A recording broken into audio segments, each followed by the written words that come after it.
Hello everyone, આજે આપણે વાત કરવાના છીએ સોલાર સેલ ના પ્રેક્ટિકલ ની. બરાબર, તો સોલાર સેલ નો જે પ્રેક્ટિકલ છે એનો હેતુ છે આપાત સોલાર રેડિયેશન ની અલગ અલગ તીવ્રતા માટે વિદ્યુત સ્થિતિમાનની લાક્ષણિકતાઓનો અભ્યાસ કરવો.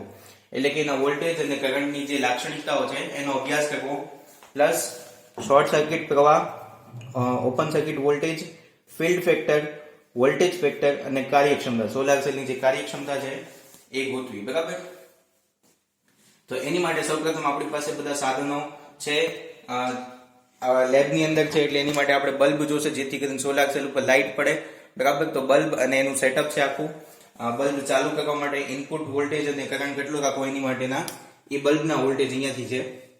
અહીંયા છે સોલાર સેલ છે. સોલાર સેલના જે બે છેડા નીકળે છે એ આપણી પાસે આપણે સીધા બે વોલ્ટ મીટરમાં આપેલા છે, એટલે સીધા સોલાર સેલના જે વોલ્ટ જનરેટ થાય એ આપણને અહીંયાથી દેખાડશે. પ્લસ એની સાથે સિરીઝમાં એમીટર અને લોડ રેઝિસ્ટન્સ જોડેલું છે. બરાબર, તો સિરીઝમાં એમીટર અને લોડ રેઝિસ્ટન્સ જોડેલું એટલે જ્યારે અહીંયાથી આપણે વેલ્યુ કાઢશું લોડ રેઝિસ્ટન્સની, એટલે એ સોલાર સેલના જે વોલ્ટેજ આવતા છે એ અને એનો જે કરંટ આવતો છે એ આપણને દેખાડશે. બરાબર, સો હેતુ થઈ ગયા, સાધનો થઈ ગયા. રીડિંગ કઈ રીતે લેવા એની વાત કરી લઈએ. તો રીડિંગ લેવા માટે અવલોકનો આપેલા છે. સૌપ્રથમ ઇનપુટ પ્રવાહની વાત છે. ઇનપુટ જે પાવર આપણે આપીએ છીએ, જે બલ્બનો પાવર છે એની વાત છે. તો એની માટે અહીંયા બેટરીમાં સૌપ્રથમ તમને સેટ કરેલું જ આપવામાં આવશે. આ સેટઅપ જે છે એ તમને સેટ કરેલું આપવામાં આવશે. આ સર્કિટ તમારે જોડવાની નથી. તમારે ઓરિજિનલ સર્કિટ જે છે સોલાર સેલ વાળી આ જોડવાની છે. ક્લિયર? તો એની માટે ઇનપુટ વોલ્ટેજ છે અહીંયા તમે બે ઉપર રાખશો. બરાબર, એની સાથે વોલ્ટમીટર એક જોડેલું છે. બરાબર, તો એના જે વોલ્ટેજ આવે છે સમથિંગ 4 વોલ્ટ સમથિંગ આવે છે. બરાબર, 3.8 વોલ્ટ છે આ વોલ્ટ મીટરની અંદર. બરાબર, 3.9 4 ની નજીક જ છે એકદમ. બરાબર, 4 વોલ્ટ ઈ છે અને આ એનું કરંટ આવે છે. બરાબર, 2.34 એમ્પિયર અથવા તો 2.30 ની આજુબાજુ છે, 2.30 એમ્પિયર. તો એ તમારે ઇનપુટ પ્રવાહ લખવાનો છે 2.30 જે આવતો હતો ઈ અને એના વોલ્ટેજ જે આવતા હતા ઈ. બરાબર, પાવર એટલે વોલ્ટેજ ઇન્ટુ કરંટ, ઈ બેનો ગુણાકાર કરી નાખો એટલે તમને મળી જશે આઇસોલેશન પાવર P1. પછી પ્રકાશનું ઉદ્ગમ અને સોલાર સેલ વચ્ચેનું અંતર, તો એ આ લાઇટ બલ્બ થી લઈને સોલાર સેલ વચ્ચેનું અંતર છે. પછી સોલાર સેલનું ક્ષેત્રફળ એ તમને આપેલું છે. બરાબર, એટલે અવલોકનો તમને આપેલા હશે. ક્લિયર? હવે આ પરિપથમાં દર્શાવ્યા મુજબ સર્કિટ તમારે જોડવાની. સોલાર સેલના બે છેડા સીધા વોલ્ટમીટરમાં આપેલા છે. એક સાઈડથી એ મીટરમાં, ત્યાંથી રેઝિસ્ટન્સ બોક્સમાંથી પાછું વોલ્ટમીટરના બીજી સાઈડના છેડામાં. ક્લિયર? સિમ્પલ સર્કિટ છે. હવે રીડિંગ કઈ રીતે લેવા? તો રીડિંગ લેવા માટે તમારે આ જે છે એ બંધ કરી દેવું, જેથી કરીને આની લાઈટ બહાર ન જાય અને બધો પ્રકાશ છે એ સોલાર સેલ ઉપર પડે. ક્લિયર? તો આ એકદમ ફિટ અને વ્યવસ્થિત બંધ કરવું જેથી કરીને લાઈટ બહાર ન આવે. ઓકે, તો સર્કિટ આપણી પાસે જોડેલી છે. સોલાર સેલના સીધા બે વોલ્ટેજ, સીધા બે છેડા છે વોલ્ટમીટરમાં છે, એટલે આપણને વોલ્ટેજ દેખાડશે. એની માટે અવલોકન કોઠો છે. અવલોકન કોઠામાં પહેલા ક્રમ છે, પછી બોજ અવરોધ એટલે કે લોડ રેઝિસ્ટન્સ. બરાબર, પછી એનો વિદ્યુત પ્રવાહ I, એના વોલ્ટેજ V અને એનો પાવર એટલે કે કરંટ ઇન્ટુ વોલ્ટેજનો ગુણાકાર એટલે પાવર થઈ જાય. ક્લિયર? તો લોડ રેઝિસ્ટન્સ, પ્રવાહ, વોલ્ટેજ અને પાવર 4 કોલમ છે. તો સૌ પ્રથમ લોડની અંદરથી 0 ઓહમ કાઢવાનું છે, એટલે કે બધી જ કી ફિટ કરેલી છે, એકે ઓહમ અવરોધ કાઢેલો નથી, એટલે કે થઈ ગયું 0 ઓહમ. એની માટે તમને કરંટ બતાવશે. મલ્ટીમીટર છે એ 200 મિલીની રેન્જમાં છે, એટલે અત્યારે જે 11 દેખાડે છે 11.1 11.2 ઈ છે મિલી એમ્પિયરમાં છે. બરાબર, તો એ તમારે પ્રવાહમાં નોટ કરવાનું છે. એની માટે વોલ્ટેજ તમે જોઈ લો 0 વોલ્ટ આવે છે. બરાબર, 0 રેઝિસ્ટન્સ માટે 0 વોલ્ટેજ આવે છે, એ તમારે અહીંયા નોટ કરવાનું છે. લોડ રેઝિસ્ટન્સ 0, પ્રવાહ આવે છે 11.1 મિલી એમ્પિયર અને વોલ્ટેજ આવે છે 0. ક્લિયર? હવે તો આમાંથી 20 ઓહમ નું રેઝિસ્ટન્સ કાઢવાનું છે. ક્લિયર? તો 20 ઓહમ, આ 20 ઓહમ નું રેઝિસ્ટન્સ કાઢ્યું. એની માટે જે કરંટ તમારે આવતો હોય 10.6 મિલી એમ્પિયર, એની માટેના વોલ્ટેજ છે 0 કરતા સેજ નજીક આવશે. બરાબર, અત્યારે 2 છે, 2 થી ઓકે, તો 0 છે આજુબાજુ જ રહે છે, બરાબર. પછી તો એ તમારે નોટ કરી લેવાના છે. આર ની 20 વોલ્ટ માટેની જે વેલ્યુ આવી હોય, બરાબર. પછી 50 ઓહમ 50 ઓહમ આમાંથી કાઢવાના છે. 50 ઓહમ માટે જે કરંટ આવતો હોય અને જે વોલ્ટેજ આવતા હોય એ તમારે નોટ કરવાના છે. સો જેમ આપણે રીડિંગ શું કર્યું, લોડ રેઝિસ્ટન્સ માંથી આર ની અલગ અલગ વેલ્યુ માટે જે એના વોલ્ટેજ અને કરંટના મૂલ્ય આવે છે નોટ કરવાના છે.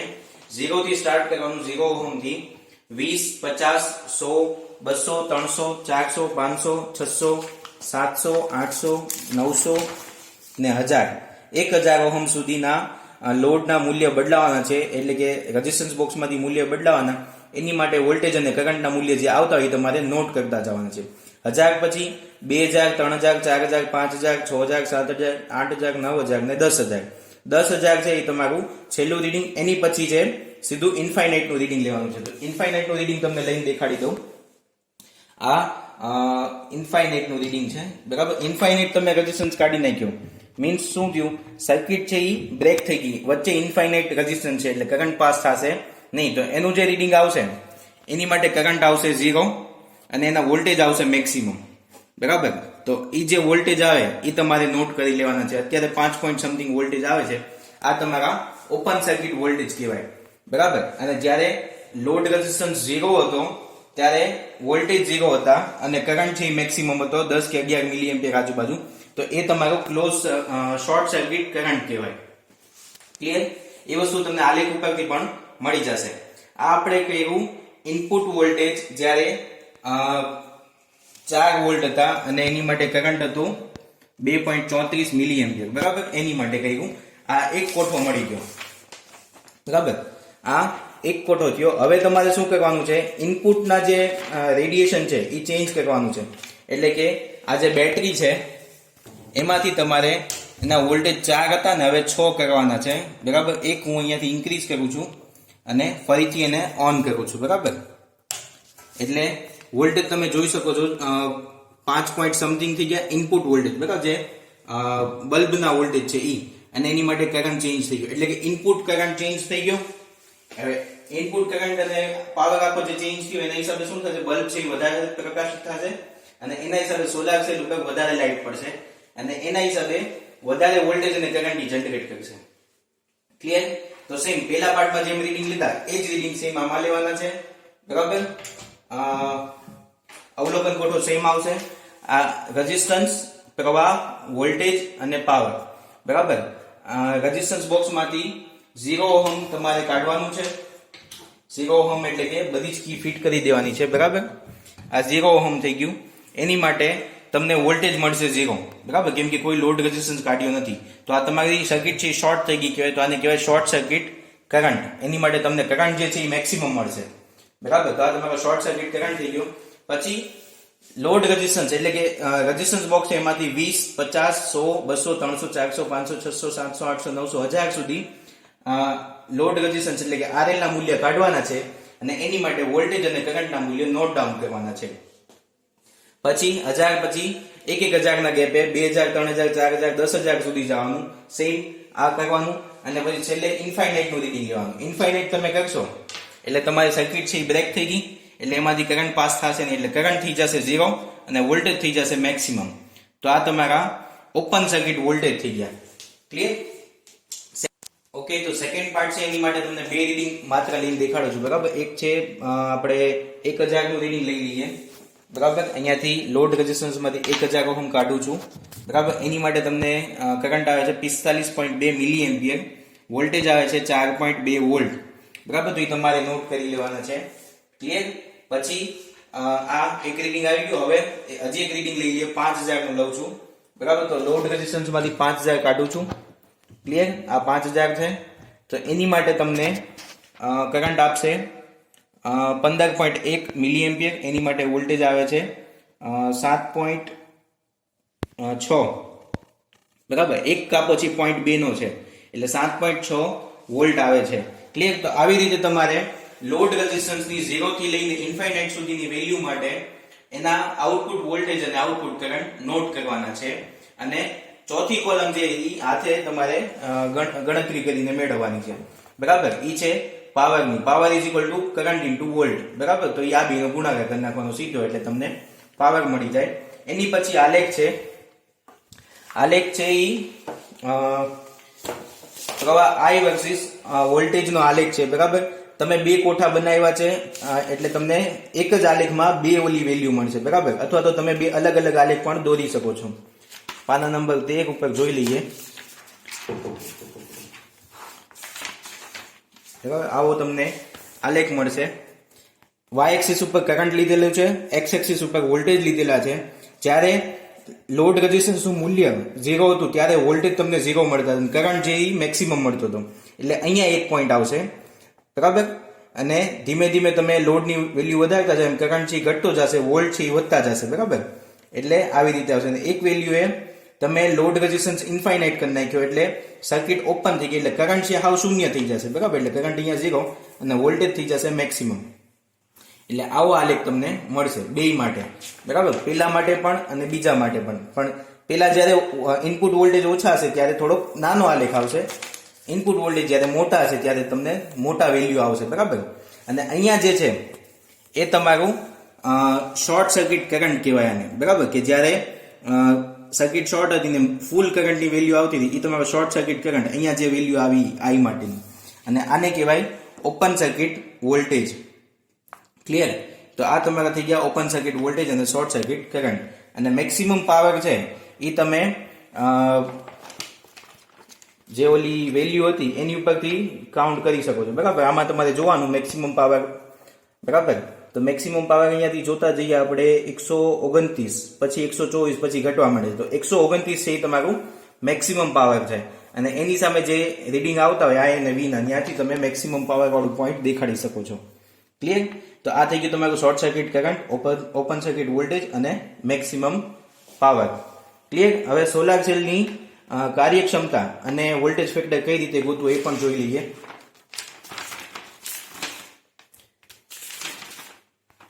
બરાબર. તો ફિલ્ડ ફેક્ટર એટલે કે ફિલ્ડ ફેક્ટર ની વાત કરી લઈએ પેલા.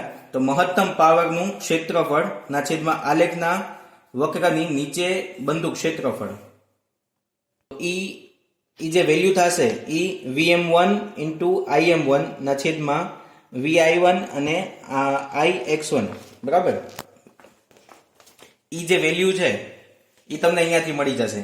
આ VSC1 છે, આ સોરી ISC1 એટલે કે શોર્ટ સર્કિટ કરંટ મેક્સિમમ વાળું, અને short circuit voltage sorry open circuit voltage. અને આ વોલ્ટેજની મેક્સિમમ વેલ્યુ થઈ ગઈ, આ કરંટની મેક્સિમમ વેલ્યુ, એની સામે વોલ્ટેજની મેક્સિમમ વેલ્યુ, બરાબર. તો એ બધી વેલ્યુ છે તમને આલેખ ઉપરથી મળશે ને એ બધી તમે આમાં પુટ કરશો એટલે તમને ફિલ્ડ ફેક્ટર મળી જશે, બરાબર. સિમ્પલ ગુણાકાર કરી અને ફિલ્ડ ફેક્ટર જે આવે એ તમારું ફિલ્ડ ફેક્ટર. પછી વોલ્ટેજ ફેક્ટર માટે ઓપન સર્કિટ વોલ્ટેજના છેદમાં 1.1 ગુણ્યા આ જે છે એ સિલિકોન માટે ઇલેક્ટ્રોન વોલ્ટ, એટલે કે સિલિકોન જેનું જે મટીરિયલનું સોલાર સેલ બનેલું છે એની માટે તમારે રીડિંગ લેવા. તો બીજો પોઈન્ટ છે ફિલ્ડ ફેક્ટર ગોતી લીધું. હવે વોલ્ટેજ ફેક્ટરની વાત કરીએ છીએ. તો વોલ્ટેજ ફેક્ટરનું સૂત્ર છે ઓપન સર્કિટ વોલ્ટેજ એને ડિવાઈડ બાય અર્ધવાહકમાં ઉર્જાનો તફાવત, એટલે કે જેનો બેન્ડ ગેપ હોય, બરાબર. તો સોલાર સેલ છે સિલિકોનનો બનેલો છે, સિલિકોનનો બેન્ડ ગેપ છે 1.1 ઇલેક્ટ્રોન વોલ્ટ. 1.1 ઇલેક્ટ્રોન વોલ્ટ એટલે 1.1 ગુણ્યા ઇલેક્ટ્રોન વોલ્ટને વોલ્ટમાં કન્વર્ટ કરવું પડે, એટલે ઇલેક્ટ્રોનની જગ્યાએ 1.6 ગુણ્યા 10⁻19 કુલમ, બરાબર. ઈ વેલ્યુ તમે મૂકશો એટલે તમને મળી જશે વોલ્ટેજ ફેક્ટર. અને ત્રીજી વસ્તુ સોલાર સેલની કાર્યક્ષમતા. તો P max, બરાબર, એટલે મેક્સિમમ પાવર જેને સોલાર સેલે જનરેટ કર્યો, બરાબર. અહીંયા આલેખમાંથી તમને જે મેક્સિમમ પાવરનો પોઈન્ટ છે ત્યાંથી જે વેલ્યુ આવતી હોય P ની ઈ, અને એને ભાગ્યા સોલાર સેલનું ક્ષેત્રફળ ઇન્ટુ P in કે ઇનપુટ પાવર જે છે, બરાબર. જે આપણે અવલોકનોમાંથી બલ્બ દ્વારા ઇનપુટ પાવર આપ્યો તો એ આઇસોલેશન પાવર, બરાબર. એ વસ્તુ મૂકશો એને ગુણ્યા 100 કરો એટલે એની એફિશિયન્સી ટકાવારી તમને મળી જશે કે કેટલા ટકા સોલાર સેલ છે એ આપાત પ્રકાશનું વોલ્ટેજમાં અને કરંટમાં રૂપાંતરણ કર્યું. ક્લિયર? તો આ હતું સિમ્પલ સોલાર સેલનો પ્રેક્ટિકલ, બરાબર. આમાં રીડિંગ લેવા ખૂબ જ ઈઝી છે, ખાલી ગણતરી થોડી વધારે છે એટલે તમારે થોડું ધ્યાન રાખી અને સૂત્રને યાદ રાખવા, પ્લસ અવલોકનો તમને અહીંયા આપી દેવામાં આવશે કે જેની અંદર સોલાર સેલનું ક્ષેત્રફળ અને બલ્બથી લઈને સોલાર સેલ સુધીનું અંતર ને બધું અહીંયા આપેલું છે. Clear? Okay, so thank you very much. આખો પ્રેક્ટિકલ ન સમજાય તો એકવાર પૂછી લેજો અને રીડિંગ છે તમને મળી જશે.